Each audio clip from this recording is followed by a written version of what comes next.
Welcome to the Deep Dive, where we help you cut through the noise and get genuinely informed. I'm really excited today. We're doing something a bit special. We're kicking off our CSWIP 3.1 exam prep series. This is really designed to help you, our listener, get ready for that welding inspector exam. And our goal here isn't just, handing you answers. It's about really digging in, understanding the principles, the practical side of things behind each question. We'll go through multiple choice questions, just like the ones you'll see on the exam, and then explore, well, not just what the right answer is, but really why it matters out there in the field. Absolutely, and that why is just so critical. What's fascinating, I think, is that for CSWIP 3.1, it demands real practical application of knowledge. Just memorizing that D is the answer, well, that won't cut it on the job. Understanding why D is correct, how it actually impacts weld integrity, structural safety, that's where the real expertise is. So yeah, this deep dive, we're aiming to give you those deeper insights, looking at common challenges, critical things every welding inspector needs to grasp, moving beyond just memorizing. Right, building that solid understanding. Okay, let's dive straight in then. Our first question really gets to the heart of material science and welding. Huge practical consequences. Ready? Question 1. Which element has the greatest effect on the HAZ hardness of CMN steel? Options are molybdenum, B, chromium, C, titanium, D, carbon. This one's interesting. It always strikes me how just one element can have such a huge impact on a material's properties, especially something like hardness in the heat-affected zone. So for carbon manganese steel, which one of these is the big player for HAZ hardness? Okay, the correct answer here, definitely D, carbon. You kind of connect this to the bigger picture. Carbon really is the primary driver when we talk about hardenability in CMN steels, especially in that heat-affected zone, the HAZ. Think about it. You've got intense heat from welding, right? Yeah. The steel's microstructure in that zone changes fundamentally. Then, as it cools down, carbon plays this absolutely critical role in how easily it transforms into martensite. It's a very hard, quite brittle structure. Basically, more carbon means a greater potential to form martensite if it cools quickly.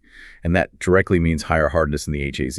So it's less about carbon just making the steel strong statically and more about how it sort of dictates that transformation during cooling, and faster cooling makes it even more pronounced, leading to that harder, maybe more brittle zone. Precisely. Yeah, rapid cooling is super common in welding. Think thinner materials, or maybe not enough preheat. Now, you mentioned the other elements, molybdenum, chromium. Sure, they're important alloys. They add strength, corrosion resistance. Titanium, often used for grain refinement, helps control the microstructure. They definitely contribute overall. But for HAZ hardness, specifically in CM steels, their effect is secondary compared to carbon's role in that martensite formation. And that's why, for a welding inspector, understanding things like carbon equivalent, that formula telling you how susceptible a steel is to hardening and why preheating is needed is just crucial. These steps are all about managing cooling rates, controlling that HAZ hardness, and preventing really serious stuff like hydrogen cracking. Imagine, like, a critical pipeline. If that HAZ is too hard, too brittle, tiny hydrogen atoms can gather and start a crack, maybe hours, even days later. That's catastrophic failure potential right there, linked back to carbon and cooling. Wow, okay. That really paints a clear picture of the stakes involved. Right, so from that microscopic level, let's shift to something more tangible, but just as critical, material traceability. Our next question looks at an identification method that can be surprisingly tricky. Question 2. Transfer of material identification by hard stamping is sometimes not allowed for high-integrity applications because options. A is too slow. B can be a safety hazard. C may damage the material. D causes problems with coating operations. This seems a bit counterintuitive, doesn't it? Hard stamping feels like a solid, permanent way to mark something, so why would it be a problem for critical parts? What's the practical issue here? Yeah, it does seem straightforward, but the answer is C, may damage the material. See, hard stamping, while it works for general ID, physically dents the surface with a sharp die. Now, in high-integrity applications, we're talking pressure vessels, aircraft parts, pipelines under stress, anything subject to fatigue or high loads. Those little dents aren't just cosmetic. They create what we call stress risers or notches. Think about scoring glass before you break it. Same idea, but on a micro level in metal.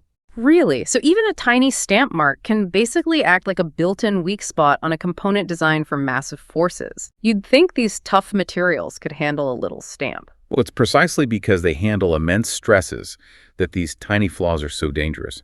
Under cyclic loading, like you get in an airplane wing, or maybe in a corrosive environment like offshore, those microscopic stress points act like little levers, concentrating the force until, potentially, a crack starts. The component might fail way before its design life is up, all because of that initial stamp mark. For critical parts where failure is unthinkable safety incidents, environmental damage, huge costs, you just can't accept that risk. Hard stamping essentially puts microscopic damage into the material from day one. That's why inspectors in these fields look for alternatives. Things like low-stress stamping uses a rounded die, displaces metal instead of cutting it, or non-marking methods like stencils, barcodes, digital tracking. You get the traceability, but without creating those potential failure points. It's a great example of how tiny details in making something can have massive safety consequences down the line. That's a really powerful reminder. Inspection has to be so thorough, going beyond the weld itself. Okay, third question. Let's switch back to welding parameters, specifically measurement accuracy. Voltage seems basic, but in welding, getting it right is key, isn't it? What's critical for an accurate reading? Question 3. To measure arc voltage accurately, it is recommended that the voltmeter should be connected. Options. A. Across the arc and as near as practical to the arc. B. Across the power source terminals prior to arc initiation. C. Across the power source terminals during the welding operation. D. Anywhere in the circuit. You're spot on about the dynamic environment and needing precision. The correct answer is A. Across the arc and as near as practical to the arc. Now, this raises a good point. Why does being near the arc matter so much? It's all about voltage drop. Think of your welding cables like a long garden hose. The longer the hose, the more friction, the lower the pressure at the end, right? Yeah. Same idea with electricity. There's resistance in the cables, the connections, even the work clamp. This resistance makes the voltage drop all along the circuit path. Okay, voltage drop, right. So if you measure back at the power source, you're not really seeing what the arc itself is getting. Yeah. What happens if an inspector just uses that reading from the machine? Exactly. The voltage reading at the power source terminals can be quite a bit higher than the actual voltage right across the arc. And that's crucial because arc voltage is a fundamental parameter. It directly affects heat input, arc length, penetration, arc behavior. If you think you're welding at, say, 25 volts based on machine reading, but the arc is only actually seeing 20 volts because of drop, then you're potentially outside your welding procedure specification, your WPS, without knowing it. An inaccurate reading means your assessment of the weld quality, the heat input calculation, it could all be wrong. Maybe you get poor fusion, bad bead shape. An inspector's job involves checking strict WPS compliance.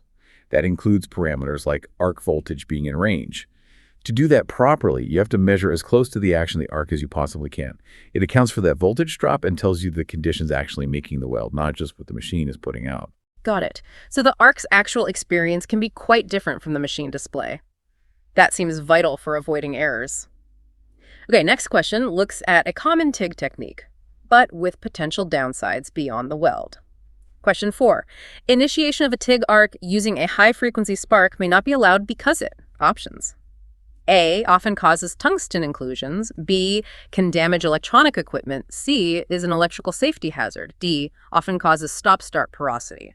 High-frequency start seems so convenient for TIG, right? No touching, cleaner start. So why might this apparently helpful method be a no-go, particularly in some places? You've hit on why its popular ease of use avoids tungsten contamination. But the correct answer here is B, can damage electronic equipment.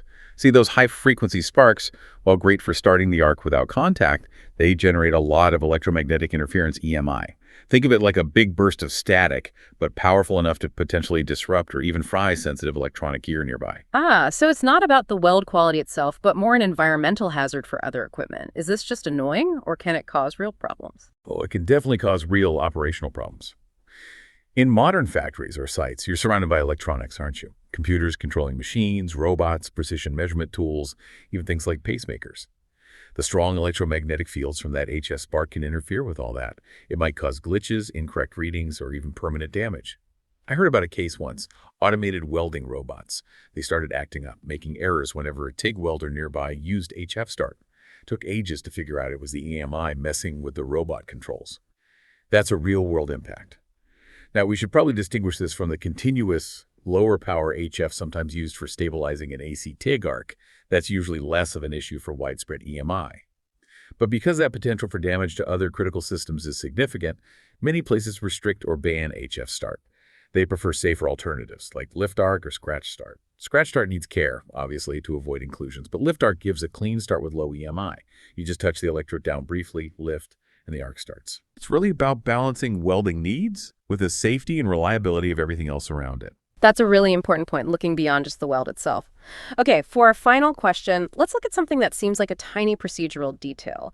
But as we've seen, these things can have big effects. Earlier, we talked carbon and HAZ hardness. Now, with runout length, we see how process control affects another key HAZ property, toughness. Question 5. A CM in steel is being welded by MMA, and the electrode runout lengths that have been used are much shorter than specified by the WPS this deviation may give. Options. A, increased risk of hydrogen cracking. B, increased risk of solidification cracking. C, lower values of HAZ toughness. D, higher values of HAZ hardness. So, electrode runout lengths sounds quite specific, something buried in the WPS. What happens if welders don't stick to those specified lengths? What's the knock-on effect? Yeah, it sounds minor, but what's fascinating is how this technique variation can really impact material properties. The correct answer is C. Lower values of HAZ toughness. Let me explain the link. When a WPS specifies a runout length, it's not random. It's tied directly to controlling the heat input. If you use much shorter runout lengths, it means more stops and starts for the same length of weld. Right. Each stop and start interrupts the heat flow into the material. The overall effect can be a lower average heat input per unit length. And lower heat input usually means faster cooling, like we discussed before. How does that hit toughness specifically? Exactly. Less total heat means the metal cools quicker. And for CM and steels, faster cooling in the HAZ, well, that's a concern.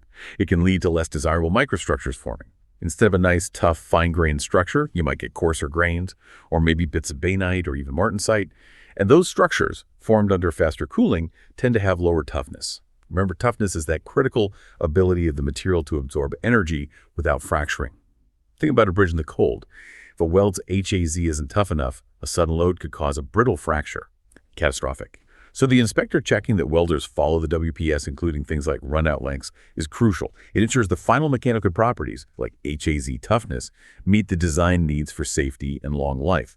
It's often these seemingly small details that prevent major failures. Wow, that really connects everything: heat input, cooling, microstructure, toughness. It absolutely highlights the inspector's responsibility. Okay, and just like that, we've worked through some really key questions for your CSWIP 3.1 prep. We covered carbon's big role in HAZ hardness, the hidden dangers of hard stamping, why accurate arc voltage needs close measurement, also the EMI issues with high-frequency TIG starts, and how even electrode runout length affects that crucial HAZ toughness. Yeah, this deep dive, I think, really shows the value of understanding the why. It's not just about passing the exam, important as that is. It's about building that knowledge base to be a competent, confident, really responsible welding inspector, which brings up a point for you, the listener, to think about. How do all these small technical details, these procedure points, actually add up? How do they translate into the real world integrity, safety, and lifespan of the structures we rely on every single day? Indeed. We really encourage you to keep digging into these topics. Think beyond the multiple choice. Think about the real-world impact of every single weld, because that path to real expertise, it's not just exams. It's that continuous drive to understand the fundamentals of welding quality and safety. Thanks so much for joining us for this special deep dive. We'll catch you next time.